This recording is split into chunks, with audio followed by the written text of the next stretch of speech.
ஏனென்றால் தமிழகத்தில் ஒரு 50-60 ஆண்டு காலமாக இந்துக்களின் மனதை புண்படுத்துவதும் இந்துக்களின் கலாச்சாரத்தை உதாசீனப்படுத்துவதும் பரிகசிப்பதும் ஒரு வழக்கமாகவே இருந்து கொண்டிருந்தது. ஏதோ இந்துக்களை பற்றி எது பேசினாலும் யாரும் அதை பத்தி கண்டுக்க மாட்டாங்க அப்படின்ற ஒரு சூழ்நிலை இருந்து கொண்டே இருந்தது. இல்ல, அவர்களை நீங்கள் பிரித்து பார்க்க முடியாது, பரிகசித்தும் பார்க்க முடியாது என்ற ஒரு பெரும் சக்தியை இன்று வெளிப்படுத்தி இருக்கிறோம். தமிழ் கடவுள் முருகன் தமிழுக்கானவர், தமிழ்நாட்டுக்கானவர், எங்களுக்கும் ஆனவர்.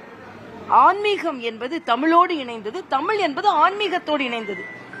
ஒரு 67க்கு பின்பு ஆன்மீகத்துக்கும் தமிழுக்கும் சம்பந்தம் இல்லை, தமிழ்னா நாங்க தான். ஆன்மீகத்தை பாம்பன் சாமி மட்டும் 6666 பாடு தமிழ்ல பாடி இருக்கிறார். முருகனை பற்றி தமிழ் பாடல்கள் தான் அதிகம். அதனால இன்னைக்கு ஒரு புதிய சக்தி